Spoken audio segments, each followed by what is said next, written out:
98 മുതൽ ഇതുവരെയുള്ള ഞാൻ അന്നും ഇന്നും എൻ്റെ നിലപാട് സുവ്യക്തമാണ്. എൻ്റെ നിലപാടായാലും സർക്കാരിൻ്റെ നിലപാടായാലും സുവ്യക്തമാണ്. അപ്പോൾ 98 മുതൽ ഇതുവരെയുള്ള ഏത് 2025 വരെയുള്ള ഏത് ബോർഡിൻ്റെ കാര്യവും ഏത് ഉദ്യോഗസ്ഥന്മാരും അന്വേഷിക്കട്ടെ. അതാണ് ഞങ്ങളുടെ നിലപാട്. അത് അന്വേഷിക്കാനാണല്ലോ ഇപ്പോൾ ഒരു പുതിയ ഇൻവെസ്റ്റിഗേഷൻ ടീമിനെ വച്ചിരിക്കുന്നത്. അവരന്വേഷിക്കട്ടെ. അതെ, ഇവർക്ക് അതിൻ്റെ സാങ്കേതിക പരിജ്ഞാനം ഇല്ല എന്ന് തിരുവാഭരണം കമ്മീഷൻ പറയുമ്പോൾ പിന്നെ നമ്മൾ പ്രൊസീഡ് ചെയ്യേണ്ട കാര്യമുണ്ടോ? എൻ്റെ പൊന്ന് പ്രശാന്ത്, നീ മനസ്സിലാക്കേണ്ടത് അത് അയാൾക്ക് തന്നെ തെറ്റുപറ്റിയതാണ് എന്ന് പറഞ്ഞ് കൃത്യമായി അയാൾ ഇങ്ങോട്ടൊരു ഉത്തരവ് തന്നിട്ടുണ്ട്. പിന്നെ എന്തിനാ അധികാരി കിടന്ന് പിടിക്കുന്നത്? ചോദിക്കട്ടെ, ഒരു കാര്യം നിങ്ങളോട് ചോദിക്കട്ടെ, അയാളെ കൊടുത്തുവിട്ടില്ലല്ലോ.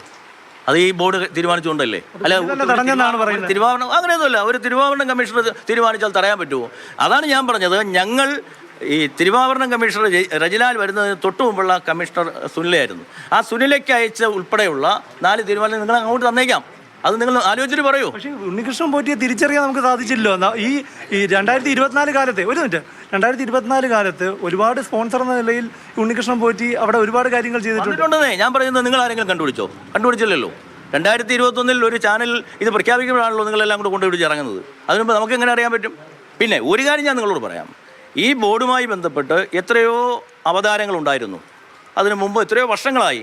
പക്ഷേ ഞങ്ങൾക്ക് ഇത്തരം ചില ചൂഷണങ്ങൾ ശബരിമലയുമായി ബന്ധപ്പെട്ട് നടക്കുന്നുണ്ട് എന്ന് അറിഞ്ഞിട്ടാണല്ലോ ഞങ്ങളുടെ സ്പോൺസർ കോർഡിനേറ്റർമാർക്ക് ഞങ്ങൾക്ക് ഇങ്ങനെ കോർഡിനേറ്റർമാരില്ല. അതിപ്പോഴൊന്നും അല്ലല്ലോ, അത് നിങ്ങളൊന്നും പറഞ്ഞിട്ടും അല്ലല്ലോ.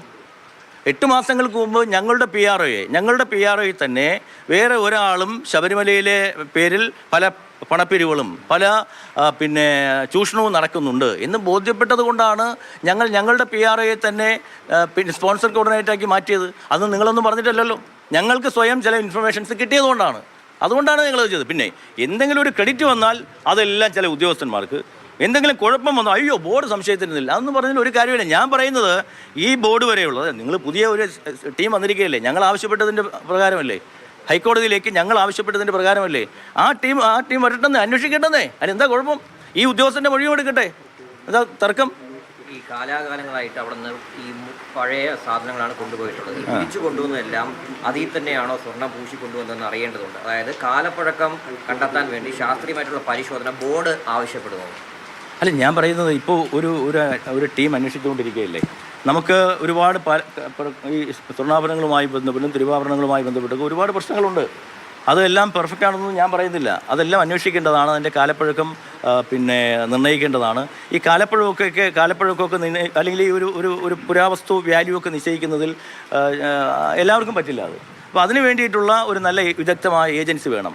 ഈ അന്വേഷണമൊക്കെ ഒന്ന് കഴിഞ്ഞതിന് ശേഷം അത്തരം കാര്യങ്ങളെ സംബന്ധിച്ച് എന്താണോ തീരുമാനമെടുക്കേണ്ടത് അതൊക്കെ തീരുമാനിക്കപ്പെടണം.